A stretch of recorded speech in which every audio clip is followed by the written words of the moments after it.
반갑습니다. 장종용 시장점검입니다.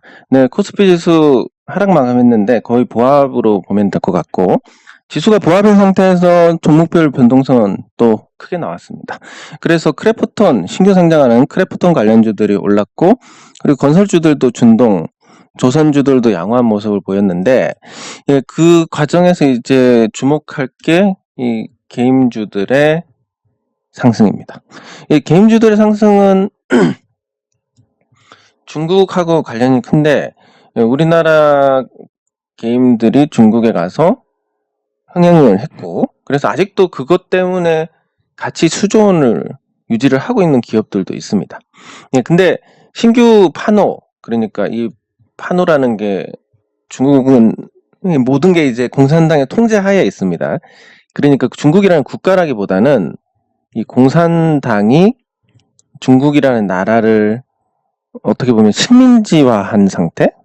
예, 그런 상태로 보면 되고, 그래서 국가라는 개념보다는 이 당이라는 개념으로 가야 될 것 같은데, 예, 그렇다 보니까 이 공산당이 자기네들 이론하고 배치되는 이 시장 경제를 도입하는 거, 조금 설명이 길어지는데, 이 시장 경제를 도입할 때 공산당은 계속 사회주의로 가자, 시장 경제로 가자, 이게 분분했었는데, 이게 유명한 이제 흑묘 백모론이 나오면서 그 시장 경제로 가게 되는, 예, 그러면서 이제 나온 이 이론이 이 세장 이론입니다. 이게 이제 필요한 지식이기 때문에 그런데, 이 세장 안에 시장 경제를 넣어놓고 새처럼 통제를 한다면 시장 경제라고 하더라도 사상에 위배가 되지 않고 문제가 되지 않을 것이다. 예, 그렇게 해서 이 세장 이론을 토대로 모든 걸 컨트롤하고 있습니다. 중국 정부가. 예, 그렇다 보니까 이 외국 업체의 게임에 대해서도 허가제입니다. 판호를 발급받아야 그걸 통해서 이제 게임을 유통을 할 수 있는 이런 구조인데, 그 사드 문제 이후로 중국 정부가 신규 판호를 금지를 했습니다. 근데 그렇다 보니까 한 5년 정도 이 게임주들, 엔터주들은 죽을 쓰고 있었는데, 요즘 이제 판호를 슬슬 열어줍니다. 예, 그래서 게임주들의 어떤 반응이 아주 강하게 나타났다, 이렇게 볼 수 있고, 최근에 엔터주들 강세하고도 연관이 되는 부분이다, 이렇게 볼 수 있습니다. 예, 그러면 중국이 왜 판호를 풀어주느냐, 뭐 우리가 중국한테 벌벌 기어서 그런 게 아니라, 이게 경제 구조상 어쨌든 이 실리적으로 보면 어떤 규제도 실리가 없습니다. 그러니까 거기에 따른 어떤 반중 감정도 생길 것이고, 또 한국 게임이 유통되지 않으면서 그걸 중국 게임이 대체를 한다 해도 또 한계가 있고, 그런 부분들이 있기 때문에 실리가 없어서 보통은 경제 제재나 이런 걸 할 때 6개월 정도 하고 아주 강하게 하고, 그 뒤로는 이제 슬슬 흐지부지가 됩니다. 그래서 슬슬 흐지부지가 되면서 이제 이런 일들이 생긴다라고 볼 수 있는데, 그렇게 되면 이제 게임이나 엔터주에 대한 재평가가 이루어지게 될 겁니다. 그래서 이런 상황을 보고 이따가 보시면 될 것 같고, 코스닥 지수 계속 상승세입니다. 연중 최고치를 돌파했는데 예상보다 빨리 연중 최고치를 돌파를 하고, 여기 이제 요 RSI 지표 과열, 그리고 이 침체, 이걸 볼 때 뭘 보시면 되냐면, 요 시점에서의 과열, 초입에서 한참 과열이 됐는데 이 정도였고, 그때보다 훨씬 과열 정도가 강하지 않은데도 여기에 있습니다. 그러면 만약에 이 정도 과열이 코스닥에서 발생을 한다고 한다면, 그러면 이제 코스닥 지수가 한 1200까지 올라가는 그런 흐름이 나올 수 있고, 물론 간단한 얘기는 아닙니다. 여기 과열권이 얼마나 강할지는 모르겠는데, 예, 그렇게 올라갈 여지가 있고, 이렇게 되면 코스닥 주도주가 아니라 중소형주들의 준동으로 인해서 올라갈 것이기 때문에 중소형주들의 분위기가 한결 더 좋아집니다. 제가 예전에 말씀드린 거, 지수가 여기서 정체를 하고 중소형주들이 오르는 게 굉장히 이상적인 어떤 유동성 장세로 가는 과정이라고 말씀을 드렸는데, 연중 최고치를 돌파를 했지만 코스피가 돌파를 했지만 힘을 못 쓰고 있습니다. 그래서 약간 어긋나긴 했지만 굉장히 바람직한 방향으로 가고 있다. 돈이 풀리는 효과가 아주 적나라하게 나타나고 있다. 이렇게 평가를 할 수 있겠습니다. 그리고 지금 목요일에는 이제 외부에서 일정이 있어가지고 녹화를 못했고, 금요일은 이제 밤에 하려고 했는데 이때 너무 피곤해가지고 운전도 오래 하고 뭐 여러 가지 이유로 해가지고, 그래서 한 10분 녹화를 하니까 제가 잠꼬대를 하고 있는 녹화를 하다가 그래가지고 찬물에 세수하고 한 번 더 10분 정도 하니까 또 제가 잠꼬대를 하고 있어서 도저히 안 되겠다. 그래서 오늘 녹화를 하게 됐습니다. 뭐 다른 이유는 아니고 뭐 컨디션 안 좋으라고 표현을 했는데, 사실 뭐 수면 부족에 따른 잠꼬대, 저도 모르게 무슨 얘기를 하고 있는지 모르는 상태가 돼서, 그래서 오늘 하는 거니까 뭐 특별한 일은 없습니다. 그리고 보유 종목도 특별한 부분은 없는데, 이온 컴포텍 많이 내렸으니까 한번 보고, NHN복스 이제 재평가를 받고 있습니다. 이 엔터주 전체가 재평가를 받는데, 과거 엔터주들 정상이었을 때 NHN복스가 만원대에서 놀고 있었으니까 자연스럽게 가지 않을까. 그리고 제노레이까지 보도록 하겠습니다. 일단 먼저 제노레이를 보면, 제노레이가 이 변동이 크게 나왔습니다. 여기서 바로 치고 올라가는 건 그렇게 바람직한 현상은 아닙니다. 왜냐하면 여기서 치고 가면 어차피 여기 11,000원 부근에 매물대가 많습니다. 이 매물대가 많다는 것은 여기가 평단가인 주주들이 많고, 올라갔을 때 어차피 여기 있는 사람들은 매도를 할 거다라고 보면, 이 사람들이 굳이 어차피 매도할 건데 굳이 위에서 받아줄 이유가 있나? 이제 이 주가를 움직이는 주포 입장에서 본다면 그럴 이유가 전혀 없는 겁니다. 그래서 여기서 왔다 갔다 하면 결국은 못 견디고 팔 것이고, 그러면 안 파는 사람도 있지 않느냐? 이 과정들은 모든 투자자들을 질리게 해서 팔게 하려는 게 아니라, 믿음이 있는 투자자들 같이 가서 뭐 15,000원 가도 안 팔고 20,000원 가도 안 팔고 이렇게 굳게 갖고 있는 사람들이 있어야 시세가 나는 겁니다. 근데 조금만 올라가면 막 팔고, 조금만 올라가면 막 팔고, 이거 어떻게 시세가 나겠습니까? 그래서 조금만 올라가면 팔 사람들이 여기서 털어내는 과정인데, 이게 여기 이 정도만으로는 조금 부족하다, 시간이. 그래서 이 믿음이 있는 투자자들이 남기고 믿음이 없는 투자자들이 다 팔고 나가게 되는 과정을 생각하면 한두 달 정도는 11,000원 부근에서 계속 움직여야 되지 않을까, 이렇게 생각을 합니다. 그래서 뭐 일단 한번 매물 소화의 형태로 볼 수 있고, 그리고 또 하방에서 어떤 경직성도 보여주고, 여기서 계속 이런 변동성을 유지하면서 11,000원 부근의 매물을 소화를 한다면, 제노레이가 앞으로 아시다시피 요 연중 역대 최고점이 15,500원입니다. 그러면 돌파해가지고 아주 시원한 흐름을 전개를 할 수 있지 않을까. 뭐 한번 신고가 가면 뭐 끝없이 달리는 거니까. 그런 관점에서 보시면 되고. 그리고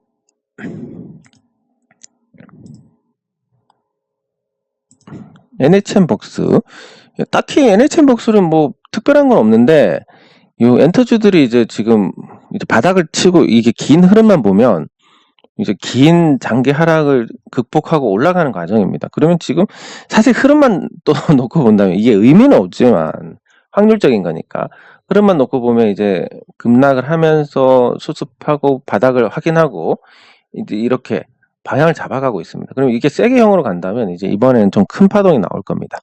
이 큰 파동이 나올 때 이 NHN복스가 뭐 어떤 재료가 있어야 되느냐?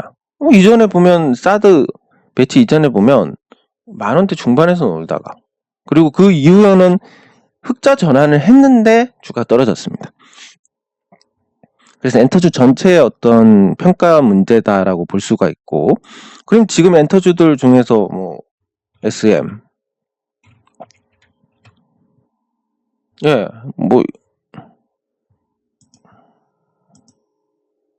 과거 수준으로 이제 돌아가고 있습니다. SM은. 자, SM은 찾고 있고, YG 엔터테인먼트 뭐 이제 올라가고 있습니다. 점점 이제 엔터주들이 제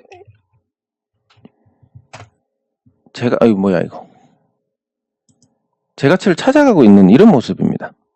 엔터주들이. 그래서 엔터주들의 어떤 적정 가격은 아니지만 중국 관련된 어떤 리스크가 해제되고 코로나19 상황이 조금씩 완화가 된다면 엔터주들이 지금처럼 또 부진할 이유가 없으니까, 지금이 아니라 얼마 전처럼. 그래서 이런 분위기를 얻고 NHN 벅스도 같이 올라간다라고 볼 수 있으니까 뭐 딱히 모멘텀이 없어도 10,000원까지는 어렵지 않을 것 같은 그런 생각을 해봅니다. 네, 그리고 이온 컴포텍 좀 이게 되게 좀 뭐랄까 표현하자면 희한한 흐름인데, 이게 이온 컴포텍이 재료만 따져보면 뭐 이게 진실의 문제가 되는 것 같은데, 여기 보시면 6월 30일 장 끝나고 이런 뉴스가 나왔고, 그리고 나서 7월 1일에 이렇게 떨어졌습니다. 근데 이런 현상은 좀 안타까운 부분인데, 왜냐하면 이제 지금 미국 리미나투스 파마 발행 주식 교부 청구를 했다라고 이렇게 나오는데, 여기 보시면 미국 메타비전이 신주 4천만 주를 교부를 받아서 현재 발행 지분 대비 60%니까 대략 160에 60이니까 한 37% 정도 됩니다. 그러니까 이원이 49%를 보유한 메타비전이 리미나투스, 조금 잘 써야 되겠네.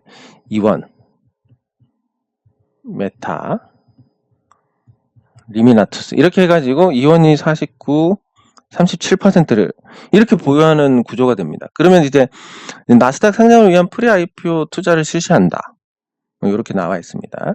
그리고 상환 우선주라서 뭐 리스크가 없는데, 이거를 상장을 하게 되면 이제 굉장히 수혜를 받는 이런 구조가 되고, 일단 나스닥에서 상장을 할 수 있을지 없을지는 모르겠습니다. 만약에 상장을 한다면 예상되는 시가총액이 4조 원 정도입니다. 근데 이제 만약에 이런 재료면 자 4조 원이고 4조 원에 37%, 단순 계산해도 한 4, 32, 4, 7, 28, 한 1조 5천억. 여기서 절반이니까 7,500억 정도 됩니다. 가치가.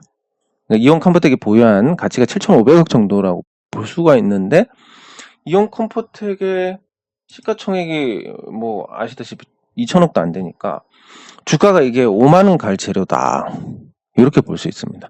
주가가 못 갔다는 건 둘 중에 하나입니다. 첫 번째, 상장이 어려울 것 같다. 뭐 나스닥 상장 아무나 하나? 뭐 이런 거. 두 번째, 시간차가 있다. 뭐냐면 이제 이런 재료에 대해서 투자자들이 인식을 못 하는데, 이런 경우도 적지 않게 있기 때문에 이 시간차라는 게. 그래서 이게 뭔가 이게 뭐 표현을 하자면 문제가 있는 것인가, 아니면 그냥 단순히 투자자들이 몰라서 그런 것인가. 근데 사실 돈이라는 게 제 경험적으로는, 돈이라는 건 굉장히 민감합니다. 그래서 모르는 경우가 사실 한 70대 30 정도? 그러니까 이게 상장을 못하거나, 상장해도 뭐 이온 컴포텍에 혜택이 없거나 뭐 이런 정도, 그럴 확률이 한 70이고, 투자자들이 잘 몰라서 그렇고 얼마 안 가서 반응이 있을 것이다. 이 종목은 뉴스가 나오면 내리는데, 뉴스가 나오면 내리는 종목의 특성이 뭐냐면, 재료마다 뉴스가 나오면 이 주가를 관리하는 주포가 없어가지고, 그래서 재료를 미리 선취한 투자자들이 뉴스 나올 때 때리니까 내린다, 이런 식으로 볼 수 있습니다. 그럼 주포가 없으면 사실 이 확률도 배제를 할 수 없기 때문에 진짜 투자자들이 몰라서 안 올라간다. 그래서 그냥 갖고는 있는데, 표현하자면 뭐랄까, 이게 제가 첫 번째로 제가 충분히 뭐 연구를 하고 검토를 하고 이 종목은 확신이 있다라고 해서 한 거면 사실 이런 변동은 아무것도 아닌데, 그냥 뭐 차트가 그래서 이렇게 시작을 하다 보니까 이렇게 내리면 또 살짝 짜증이 나는 겁니다, 이게.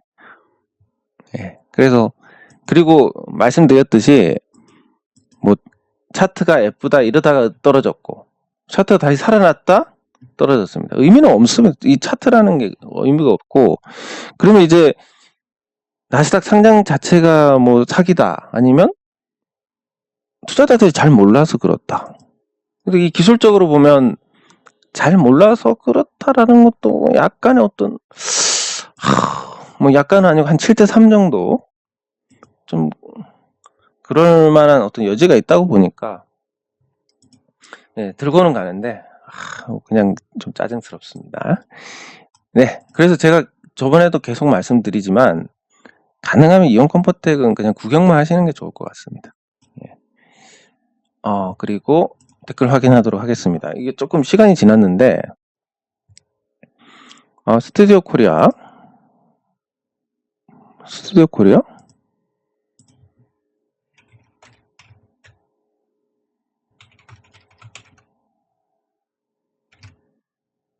뭐야? 그런 종목 없는데. 네, 좀 종목을 헷갈리신 것 같습니다. 동양 EMP, 예.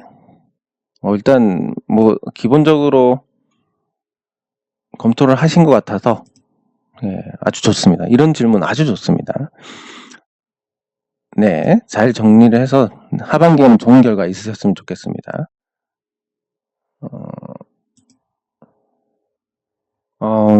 다 손실을 회복을 하셔서 너무 다행입니다. 네, 뭐 잘 대응하고 계십니다. 뭐 저는 갖고 가지만 또 이게 뭐 사고 팔고 하는 거에 대해서 또 민감하신 분들이 계신데 저는 반대입니다. 사고 팔고 해서 주식이 안 올라갈 주식이면 이거 어차피 안 올라갑니다. 그래서 여기 적어 놓으신 것처럼 오르면 부담되는 거 일부 정리하고 빠지면 또 사고 이게 이제 비중 조절인데 이 과정에서 팔고 사고 하는 잘하고 계신 겁니다. 뭐 그냥 보유만 하신 분들은 아씨 단타 쳐서 짜증나네 뭐 이것 때문에 못 가네 이렇게 생각할 수도 있는데 이런 매매 비중 조절 때문에 못 가는 종목이면 어차피 못 갑니다. 그래서 저는 이런 걸 권장을 합니다. 왜냐하면 심리에 도움이 되기 때문에 일부 덜어내면 여기서 더 올라가면 뭐 남은 걸로 수익 내고 내려오면 또 사지 뭐 판 거보다 조금 더 금액은 같지만 그렇게 가면 심리가 안정이 되기 때문에 잘 대응을 할 수 있습니다. 예, 그래서 최대한 저가에 사려고 노력하는 거 아주 좋고 또 요 대응도 비중 조절하는 것도 아주 좋습니다. 네, 그리고 아무튼 수익 나셔서 축하드립니다. 근데 수익이 아니라 사실 손실을 만회하신 거라서 더 좋은 것 같습니다. 네, 감사합니다. 네, 감사합니다. 네, 감사합니다. 네, 어쨌든 잘 해결 보시기 바랍니다. 네, 제 노래는 뭐 시간 문제지 언젠가는 갑니다. 예, 그리고 15,000원이 역대 최고가에다가 상장 초기의 고점 그리고 3년 지났으니까 제가 판단하는 이 대박주의 어떤 조건을 다 갖추고 있습니다. 시간 문제다라고 보시면 되고 언젠가는 간다. 언젠지는 모르지만 언젠가는 간다. 그러면 언젠가는 갈 때까지 그냥 기다리면 되는 거니까. 예. 네, 감사합니다. 네, 감사합니다. 네, 다행입니다. 예, 축하드립니다. 예, 감사합니다. 사진도 올려주셨습니다. 예, 감사합니다. 네, 뭐 사실 그냥 따라했어 이거지만 사실 이 판단을 안 할 분들이 어디 있겠습니까? 난 그냥 따라만 했는데 수익 났어요. 하지만 따라만 해도 되겠네라는 그 판단은 직접 하셨기 때문에 사실은 직접 얻은 성과라고 보시면 됩니다. 저도 마찬가지로 제가 열심히 찾아서 주식 투자해서 수익이 났다 하더라도 그게 제가 뭐 잘나서 그런 게 아니라 시장이 주는 수익이니까. 예. 하지만 뭐 판단은 내가 했으니까 나도 내가 수익 낼 만한 실력이 있어요. 할 수 있는데 근본적으로는 시장이 주는 거니까. 예. 뭐 같은 개념이라고 생각하시면 됩니다. 네, 감사합니다. 아주 좋습니다. 하루하루 멘탈이 강해지고 있다. 아주 좋습니다. AK홀딩스. 예. 예, 감사합니다. 감사합니다. 예, 아주 좋은 자세입니다. 이런 거. 아주, 이게, 개인 심리라는 게 아주 진짜 오묘한데, 찬티가 뭐 나타나면 팔아야 되냐, 이런 것보다는 찬티가 아주 대세가 되면 그렇습니다. 뭐 5만원 간다, 10만원 간다, 팔면 바보다, 이런 소리가 완전 도배가 될 때, 조심해야 된다. 그리고, 이 주식 진짜 짜증난다, 뭐, 팔고 싶은데 팔지도 못한다, 손절할까 말까, 이런, 다들 곡소리가 난다라는 표현을 하는데, 다들 그러면, 이건 좀 사야 된다. 근데, 보면, 이 찬티들이 대세가 되는 이럴 때 주식을 보면 정말 안 내려올 것 같습니다. 진짜, 이게 내려온다고? 그리고 마찬가지로 다 죽는다는 종목, 이게 올라온다고? 근데 그걸 극복하는 게 결국은, 이 투자의 어떤 인간 지표를 활용하는 방법이니까. 예, 대성 파인텍. 이게 이제 LG전자 마그나에 대해서 이 파워트레인. 이거에 대해서 이제, 뭐, 저는 굉장히 이게 어마어마한 파급력을 가질 거라고 봅니다. 나중에 이제 전기차로 다 대체가 된다 하더라도 한 10년이 걸릴 겁니다.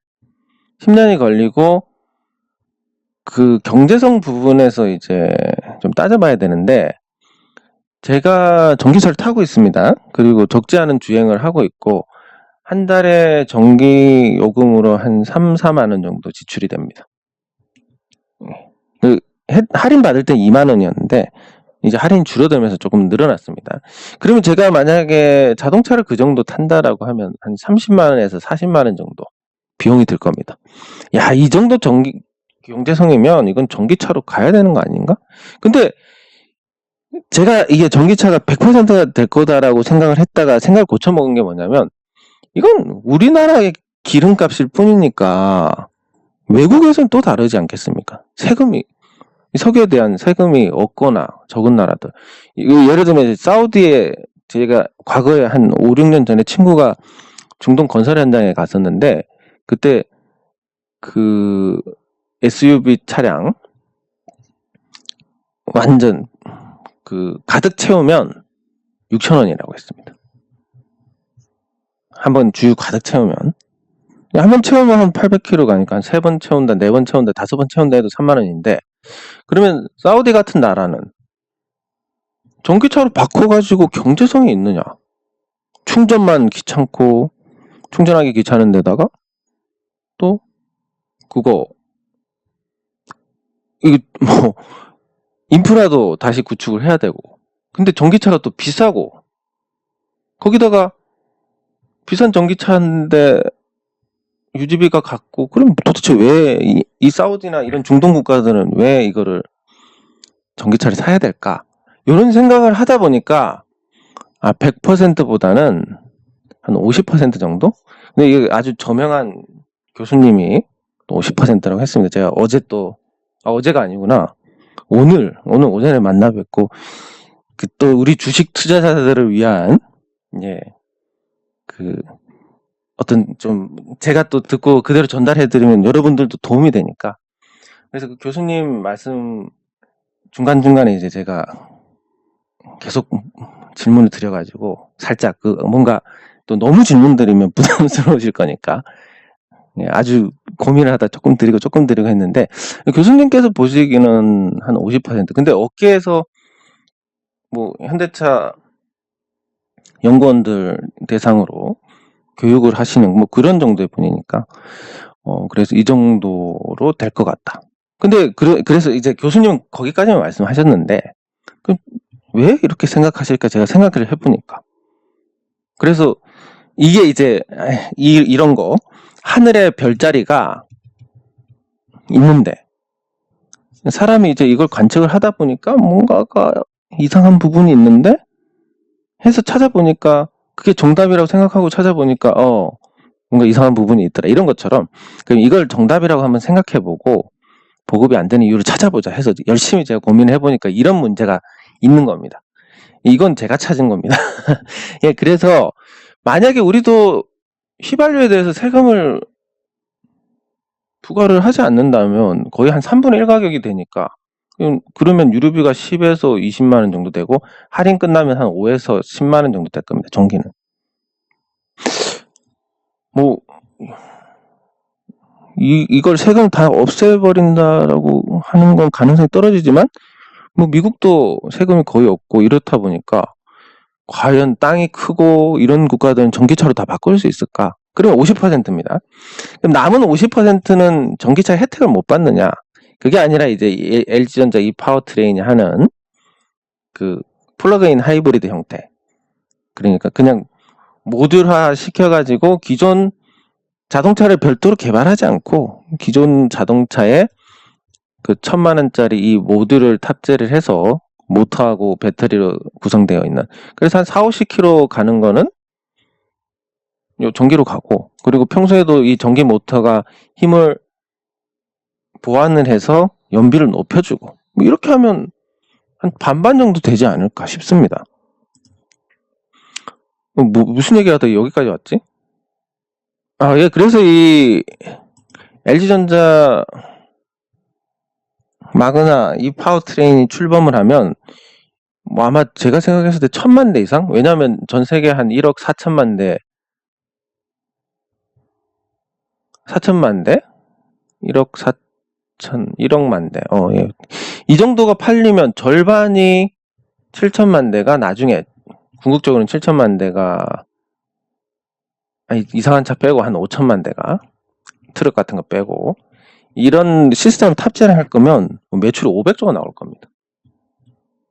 그리고 초기 물량 이거는 뭐 제가 굉장히 또 요 LG전자 마그나 파워트레인에 들어있는 그 이제 뭐라지 그거 벤더가 되어 있는 업체 대표님께서 말씀하신 거, 예, 2023년에 한 1,000만 대 정도 예상을 하고 있다. 100조 원 정도. 그러면 2023년이면 내후년입니다. 이거 그러면 LG전자 마그나 이 파워트레인 관계된 회사는 매출이 아주 크게 늘어날 겁니다. 그러면 대성 파인텍이 뭐 아주 큰 매출 비중을 차지하는 건 아닐지도 모르니까 그것도 조금 더 고민을 해봐야 되는데, 어쨌든 요 관련된 재료로는 가는 게 맞지만 출발하면 터진다고 난리 이렇게 해서 문제가 된다는 건 이미 그걸 알고 있는 사람 다 샀는데 그 뉴스가 나온다고 살 사람이 있겠습니까? 그래서 단기적으로는 조금 반응이 없을 수 있고, 중장기적으로 이제 숫자가 나오면 요거 관련해서 매출이 나와서 숫자가 나오면 결국은 주가가 올라가는 거니까, 예, 그런 개념으로 보시면 될 것 같습니다. 예, 어쨌든 대성 파인텍은 한 번 더 보도록 하겠습니다. 예. 그러면 이제 여기 말씀하신 종목들, 너무 떠들었네. 예, 동양 EMP.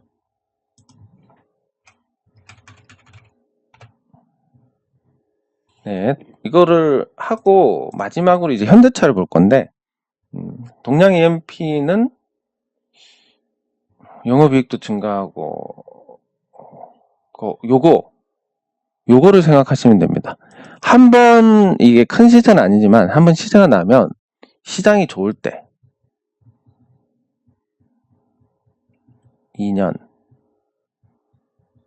나쁠 때 5년, 이 정도 시간이 걸린다고 보시면 됩니다. 그래서 한번 시세 내고 죽는 과정에서 거래량이 없지가 않았기 때문에 이 동양 EMP는 앞으로 다시 시세를 내려면 시간이 좀 걸릴 수 있다. 그리고 뭐 저평가 매력 있고 실적도 아주 훌륭하고, 뭐 찾으신 것처럼 말씀하신 것처럼 나무랄 데가 없습니다. 그리고 시장에서 좀 선호할 만한 그런 신사업도 하고 있고, 그러면 얘가 왜 올라가다 말았을까? 정책 약발이 조금 부족하다, 이런 개념으로 봐야 될 것 같은데, 하지만 이제 시세 한번 냈으니까 시간은 걸리겠지만 뭐 숫자가 나오는 회사니까. 숫자 나오는 회사들은 걱정하실 필요가 없습니다. 뭐 실적 발표할 때마다 반응이 있을 거니까. 다 양보해서 보더라도. 네, 그렇지만 당장은 요 단기간에 떨어졌습니다. 이 사람들이 한 시장 좋을 때 2년이면 다른 종목도 가는데 이거 그냥 들고 잡고 있어야 되나, 그냥 팔고 저걸로 갈아탈래 하다가 보면 이 매물이 자연스럽게 없어지는데 한 2년이 걸립니다. 시장이 나쁘면 다른 걸 갈아타도 똑같으니까 그냥 에이 몰라 하고 계좌에 그냥 넣고 닫아버립니다. 그러면 이제 한 5년 정도 지나면 뭐 예를 들어서 누군가 병원에 입원을 해서 병원비가 필요하다든지 아니면 자식이 대학을 간다든지 뭐 이렇게 갑자기 돈이 필요할 때가 생기면 그냥 이건 뭐 있으나 없으나 뭐 어차피 올라가지도 않는가 하고 팔고 이러는데 한 5년이 걸립니다. 제가 이렇게 세세하게 설명을 드리는 게 여러분들께 이거 사면 올라요, 이거 사면 내려, 이거는 완전 사기치는 겁니다. 이런 배경들을 모두 인지를 하고 있어야 그나마 이 판단을 내릴 때 확률을 높일 수가 있습니다. 그래서 제가 좀 불필요하다고 생각하실 정도로 세세하게 설명을 드리는 건데, 그래서 이런 구조로 인해서 이 동양 EMP는 2년 정도 시간이 걸릴 것이다. 근데 지금 사서 모아 가시는 건 나쁘지 않다. 만약에 하시려면 적금식으로 이렇게 쪼개서 한 1년 정도 사시면 편하지 않을까. 근데 당장 뭐 이게 치고 갈 거다. 이건 조금 더 고민을 해보셔야 될 것 같습니다. 타이밍에 대한 문제니까. 네, 그리고 다음 종목이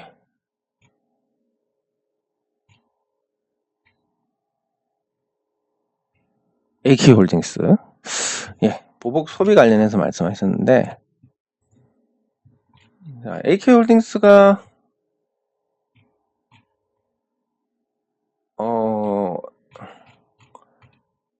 글쎄, 애경그룹인데 이게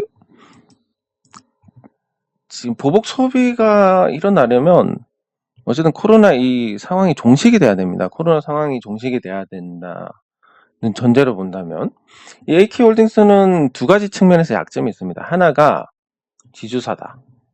그러면 자회사들이 다 오르면 그 다음에 오르는 게 지주사입니다. 일단 오르는 순서가 늦고, 두 번째는 과연 이게 소비하고 큰 연관이 있느냐, 이런 부분들. 소비하고 연관이 있다라고 보면 이제 그 사람들이 이제 모이지 못해서 매출이 떨어지는 거, 뭐 백화점이라든지 이런 쪽일 텐데, 이 AK홀딩스가 뭐 예를 들면 제주항공이라든지 아니면 저 애경백화점이라든지 이런 걸 봤을 때 소비하고 과연 어떤 강력한 연계가 있나, 보복 소비의 수혜를 논할 만한 그런 위치에 있나라고 봤을 때는 다소 좀 회의적입니다. 그리고 과거에 내수주로서 안정성을 과시하면서 주가가 올랐고 지금 또 떨어졌는데, 이 추세가 돌아서려면 아직 확인을 해야 됩니다. 이게 확실히 이렇게 치고 올라간 다음에 이제 추세가 이렇게 만들어지는 건데, 이 추세가. 그럼 추세가 만들어지면 여기서부터 여기, 뭐 여기까지 계속 매물 소화를 해 나가야 됩니다. 신고가에서 뻗어나가는 것과는 차원이 다른 그런 양상을 보이게 됩니다.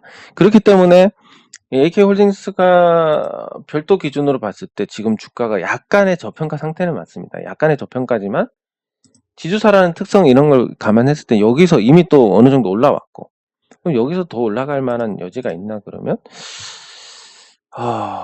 딱히 보복 소비에 조금 더 보복 소비의 어떤 상징적이고 추상적이고 누구나 다 보복 소비다, 보복 소비의 혜택을 받는다, 이런 종목 차라리 대한항공이나 이런 게 오히려 낫지 않을까, 보복 소비만을 목표로 한다면. 그렇게 생각이 됩니다. 그리고 대성파인텍, 대성파인텍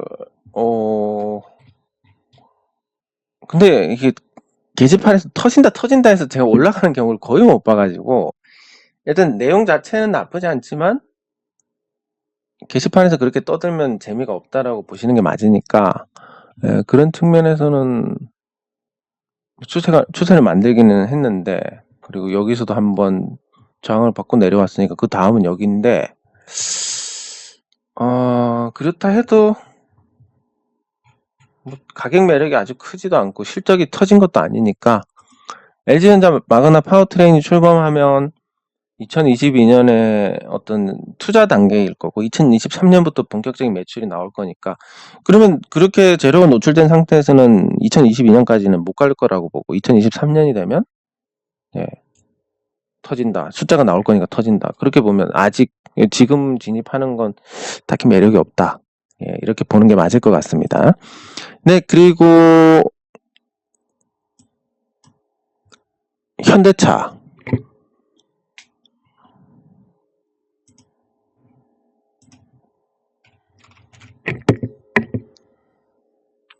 예, 현대차가 제가 오늘 현대차의 그 자율주행이나 이런 부분에 대해서 오늘 또 뭐 굉장히 권위적인 전문가로 인정받는 교수님께 아주 좋은 이야기를 들을 만한 기회가 있어가지고 예, 그래서 그러면 제가 궁금한 거 이제 첫 번째 현대차의 어떤 이 자율주행 관련된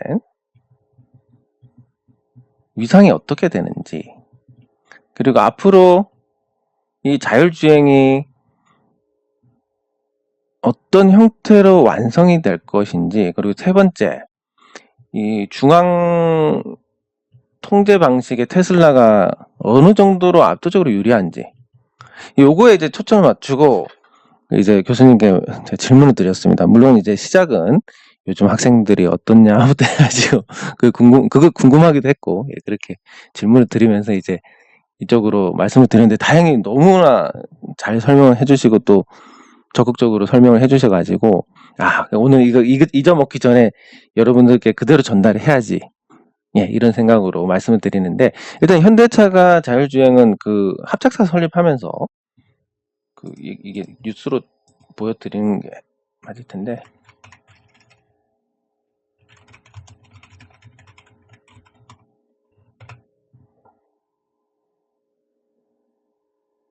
예, 이게 4월 달인가 나왔습니다. 여기 구글과 합작사 설립해 무인차 서비스 개발한다 이런 내용이 있습니다.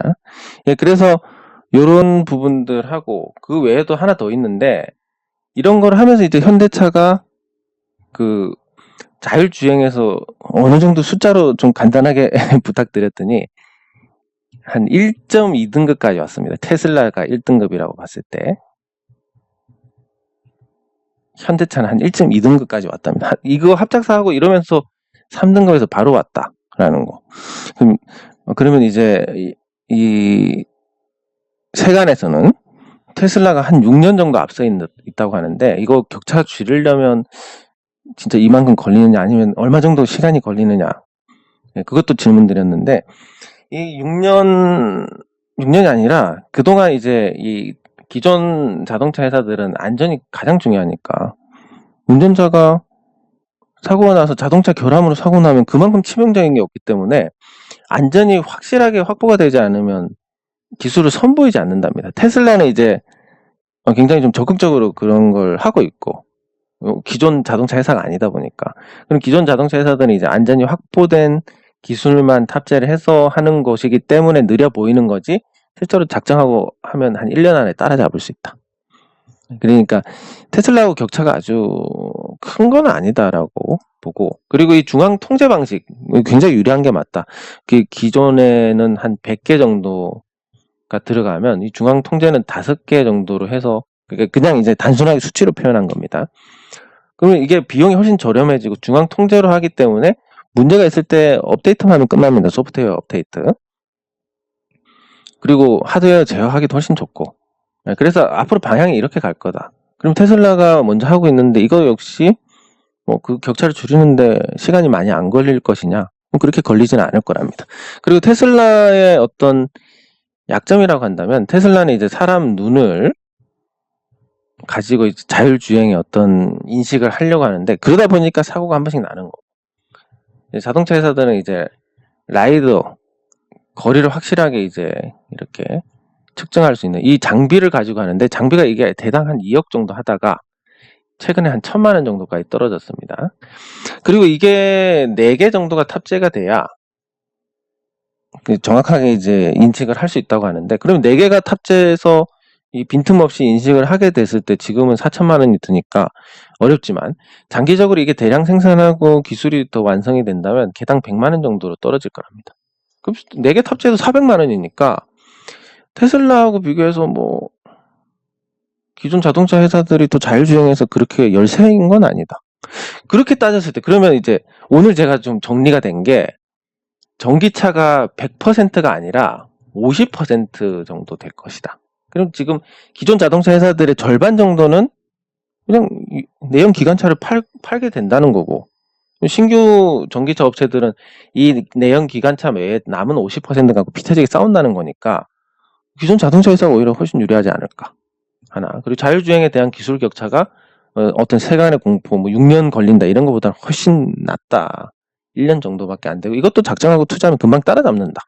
이렇게 됐을 때 현대차에 대한 평가가 작년 올해 나왔던 이 현대차의 상승이 시장이 옳았구나 이런 생각을 하게 됩니다.